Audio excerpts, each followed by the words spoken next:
Hello there, ladies and gentlemen, I'm the Spiff from Britain. Today you join me in Medieval 2 Total War. Today I'm going to explain how using the refined British art of diplomacy, you're going to be able to destroy and break this game entirely. Now this game is of course incredibly old, but I don't think anyone's covered this exploit yet, so let's go and show it off to the world as we absolutely smash this beautifully nostalgic game. So in today's video, we're going to be doing something very simple. It's called British diplomacy. So what we're going to be doing is convincing the AI that it's an incredibly smart decision to give me all of their money and land in return for absolutely nothing. It's going to be perfectly balanced, and I think it might ever so just slightly break the developers' original intended vision of this video game. So let's go watch this Brit break the game. We're going to be starting a brand new single-player grand campaign as the Holy Roman Empire, a general strong all-round faction, and the reason we're playing them is very simple. They start right in the center of Europe. It gives us the easiest access to all AI factions, which is exactly what we need. And here we are in the game, ladies and gentlemen. Oh my goodness, it's beautiful, it's nostalgic, I love being here. And today we're going to decimate the AI. Of course, in order to decimate the AI, we need to engage in diplomacy. And the best way to engage in diplomacy is with, if you can believe it, a diplomat. So we're going to need to build ourselves a town hall down here so we can recruit diplomats. And then up here in the town of Frankfurt, we should actually be able to recruit them already. Yes, we're going to recruit one lovely diplomat over here. And then down in Bologna, we're also going to start churning out diplomats because we need to send diplomats all around the world if we're to control the AI, which is exactly what we're going to be doing. And now we've managed to train our first agent. This is Jonas von Bavaria, one of the most German names ever. And this man is going to make us a lot of money. Now, Jonas is nothing special. He's just a dude with the greatest bowl cut the world has ever seen. But this man can do something that mere mortals can't. He can use diplomacy. And for that exact reason, he's the most powerful being in the entire game, and we're going to go and send him off to make friends with the Danish. At the same time, down here in the settlement of Bolognese, we're able to start recruiting diplomats, which is exactly what we're going to do. We're then going to throw them on boats and send them to go see the world. And then at the same time, Frankfurt needs to recruit another diplomat. We need as many of these bad boys as possible. They cost 250 gold to make, but luckily don't take up any upkeep whatsoever, making them incredibly valuable. Right, now with the two diplomats we have sitting around Frankfurt, we're ready to send them off to the wider world. We're going to send Volkmar down south, and we're going to send Michael over here to speak with the French. Meanwhile, over here in Bolognese, it's time for us to absolutely break the game. This here is Venice, ladies and gentlemen, a wonderful trading state in this game. Now, they start off relatively powerful and one of the top earners in this entire game. There's just one issue. With the way the game works, the AI is slightly busted. For example, receiving map information is a fantastic offer in the AI's mind, and they want as much map information as often as possible. In fact, they're willing to spend a lot of money on it. But how much money? Well, if we were to say demand a copious amount of money, like let's say 3,000 gold over the span of 10 turns, and in the AI's logic this is a negative deal, they're not going to take it. But what if we altered the deal slightly? What if we asked for 3,000 gold every turn for the next 99 million turns? Well, this kind of breaks the AI, and they actually perceive this to be a very generous offer. This is because the deal has become so negative, it has actually become positive again. Now, many of you might be thinking, hang on, Spiff, sorry, what? The deal has gotten worse and suddenly they want to take it? This is because in video game logic, negatives actually have to loop back around to positives eventually. If you can somehow manage to overflow an integer by making it too positive or too negative, it will then flip around to the reverse side. And because this deal is so overwhelmingly negative, the AI believes it to be one of the most generous offers the world has ever seen. So not only are we going to ask for 3,000 florins for our relatively humble map information, we're also going to ask that they hand over the two regions that they own. Yes, please, that would be a generous offer, and we're going to propose it to them. Now, here's the issue. They can't actually accept this deal because it's not a deal that they can match, and so they must decline. This is because they are not rich enough to actually pay for 3,000 gold per turn. But as soon as the AI is rich enough, they're willing to take it. However, this has resulted in one very interesting thing. Even though the AI takes the fact that they couldn't accept that deal as a nice offer. That's right, we were being generous by offering such a wonderful gift that they couldn't accept. And this means that they really like us. In fact, we can even increase this even more. We can offer map information, want regular tribute of 3,000 gold for 99 million turns. Once again, it is incredibly generous, and we'll make this offer. And of course, they have to decline it for today, but that's fine because they absolutely absolutely love us. So naturally we're going to close down this scroll and we'll have to come back to trading with Venice once they have a little bit more money in the bank. This process might take a few turns. Now what we're really targeting is the AI that has the most money, so naturally we have to send someone over to Hungary because Hungary is evidently overwhelmingly wealthy. That's going to take us 4 turns to do it, but it's going to be worth it. At the same time we can now start trading with Denmark, who are actually very poor, which is better than meager if you can believe it. This means we're able to cheese the AI. There's just one issue. Denmark doesn't hold any more territories other than their capital here, so we're actually going to wait for Denmark to invade and capture some places, and then we're going to go and steal them. At the same time we're going to go and see how Milan's doing. We're going to buy their map information off of them and offer a single payment of 100 gold. This should make it a lovely deal. Now we know that they control 2 bits of land, which isn't as much as I'd personally like. Anyway, the diplomatic conga line continues. Now in Bolognese we have ourselves another diplomat who we're going to load up onto this boat, and then we're going to send them to the Byzantine Empire. This is because the Byzantine Empire likely has a little bit of spare money lying around. And fantastic, Milan has captured Dijon, which means we can now go into Operation Breaking the AI. It's a very simple process where you take your bog standard diplomat here, doesn't matter how skilled they are, and go and speak to the AI. As long as they don't have meager wealth, they're going to be able to buy map information for 3,000 per turn. So we're going to offer map information for 3,000 per turn for 99 million turns. Now we're going to ask for these extra settlements as well, which is great. It would normally cost us a huge amount of money to buy these settlements, maybe like 50 grand each. But no, we can just get it from the AI for free. In fact, we'll be paid to take these settlements off the AI. Thank you very much. And of course, they accepted with open arms. What a great deal. The AI is over the moon, my goodness. And we can now close down this scroll. But we're bam, there we go. Genoa is now ours. Dijon is now ours. These are our settlements and they are glorious. Oh, and of course, you can bet your ass that Milan now likes us. Relations are now up to good. They think we're amazing. Anyway, off down to Spain we go. We've got some more shenanigans to do. And now it's time for us to diplomatize the Hungarians, who have poor wealth, which is good. That means they have money. And they also have 2 regions to trade away, Bran and Bucharest. Lovely, I'll be nabbing those. In return, I can offer you map information, and I would like all of your money, please. We go 3,000 gold for 99 million turns. Is that a good deal? I know it is. Yes, it is. You serious? This is most generous, my friend. Thank you, Hungary, for forking over your entire empire and thinking it was a generous trade deal. And now, wabam, we have Bran and Bucharest. These are now our territories. Ah, it's perfectly balanced. I mean, they're not exactly going to be the most profitable lands, but luckily Hungary is paying us a stupid amount of money until the end of time, so it doesn't matter that they're actually not very profitable. Oh, and who could have guessed, but the Byzantines have decided to attack us. This was relatively expected. We knew it was probably coming, and of course it has. This is fine, mind you, as we can quite simply offer, say, ceasefire, which is a very demanding request. Then we can offer our map information and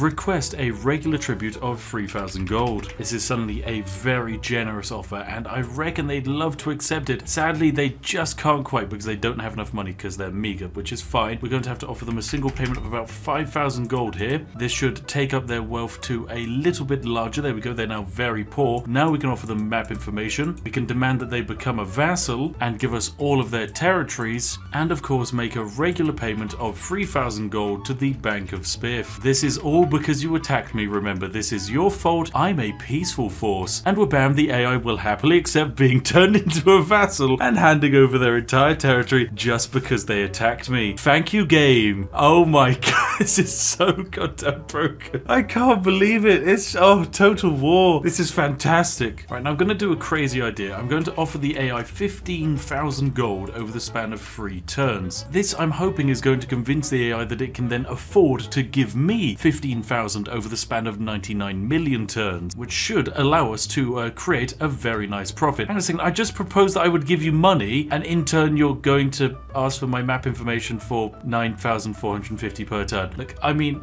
it's nice money, but I'm trying to give you money, you melon, okay? Just please, take my money, you silly AI. 15,000, 3 turns, gift. There you go, you have no way of countering this. It is a gift, you have to take a gift. So we're not going to be making much money next term, but that doesn't actually matter at all, because we're not here to make money, we're here to convince the AI that they're making money. Right, now if we trade with the AI's wealth is apparently boundless. There we go, this is what I'm liking to see, Denmark. So, map information for regular tribute of 15,000, please, for the next 99 million turns. Will you take it? Yes, you will! Oh Oh, get scammed! They think they have so much money now, but little do they know. Oh my goodness, you are going to be so financially crippled. Oh, you are never going to recover from this. Alright, ladies and gentlemen, welcome to turn 21. The turn where we're about to take Jerusalem in quite possibly the strangest way possible. I have a nice cup of tea, and I'm about to make Egypt the trade deal of the century. I'm going to offer them eternal debt in return for all of their cities. Now, it is important to note that the AI won't be able to accept this deal for one very important reason. The AI is poor. They have meager wealth. They can't afford to give me 3,000 gold per month. And in fact, I want them to give me more. I want them to give me 15,000 gold per month. But in order to get all of that, we'd need to really boost their financial situation. So in order to make that a reality, we're going to give them money. That's right, a regular tribute of 16,000 gold for the next 3 turns. I know, I'm so incredibly generous. We're also going to make a one-off single payment of 5 grand. This is going to boost them out of the poverty that they appear to be in. And we'll offer this as a glorious gift. Wabam. There we go. They are now up to very poor, but their economy will start improving. Our relations are now outstanding. They love us. And next turn, that is when we spring the trap on them. Alright, and now is the time for us to take over the Egyptians. That's right, they're now very rich. So hopefully we can begin Operation Steely Steel. I would like 15,000 gold, please, for 99 million turns. And in return for this very generous request, I will offer you my map information. I know it's incredibly valuable to you and your peoples. You can use it to look at where your empire once was, and now how it is, of course, all in my control. Sadly, of course, you're just ever so slightly too poor for that, so I'm going to have to give you a single payment to tip you over the balance where you are then rich enough. And I think that might need to be about 30,000, which is a huge amount of money, I know, but we'll get it back in a couple of turns. There we go. You now have boundless wealth. This should now be enough. So with boundless wealth, suddenly 15,000 is an acceptable quantity of money to trade out. So there we go. All of your land, 15,000 gold per turn. And I'm an incredibly generous individual, I know. And wabam, happily accepted. Yes. Oh yes, oh yes, oh yes. Lovely stuff indeed. But there we go. We are now getting an extra 15,000 per turn off of Egypt, which is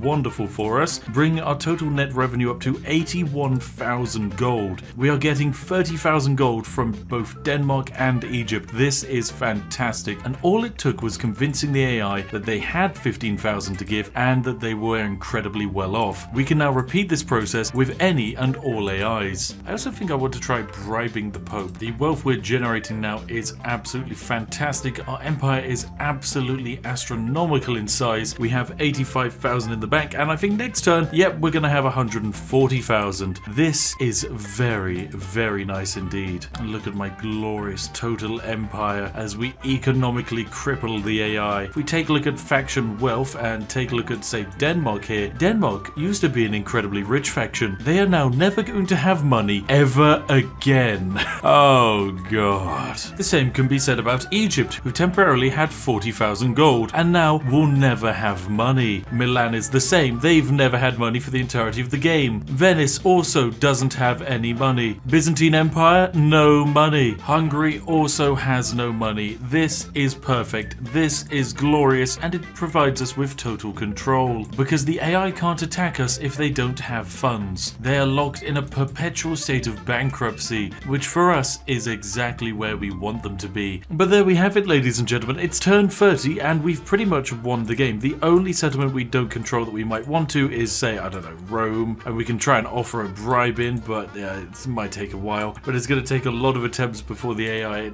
actually accepts handing over Rome, but it could happen. If we really wanted to, we could try and, say, steal off of Turkey here by giving them a very large single payment of 10 grand, just as a gift to bring them up to, say, being only poor, and then we're going to actually steal the rest of their empire, because these guys, they've got a lot of settlements, and I'm sure they'd be very willing just to hand them all over to me for the low cost of 3,000 gold for the rest of all eternity. How's that? Yep, that's a happily accepted trade deal. Fan-bloody-tastic AI. I love you. Don't you dare ever change. And there you go. Look at our glorious expanded empire. It's amazing. It's huge. We own all of these extra territory, including Mosul, which I think hates the fact that we own it, but that's okay. We control it. Yay. Oh my god. And they now like us more. Of course they do. Of course they do. There we have it, ladies and gentlemen. That's how to completely and utterly destroy any semblance of game balance in Total War Medieval 2. One of my favorite games of all time. I would personally quite like like this game to get a remaster in the same way Rome did. I don't know about you. If it's the kind of thing you like, go into the comment section and shout about it, and then I will use it as an example to the developers as to why we need to get a new version of this game. I mean, there's so many amazing memories and stories I'm sure you will have from playing it. Just needs to be given a little bit of fresh paint so a modern audience can enjoy it as much as I do. Anyway, thank you very much for watching, ladies and gentlemen. As always, a massive thank you to each and every one of our amazing patrons. And hey, if you're sat there wondering what video you'd like to watch next, click on this one right on screen now. Do it, you're gonna love it. You have to do it. It's gonna be perfect. Anyway, I'll see you all in the next one. Goodbye.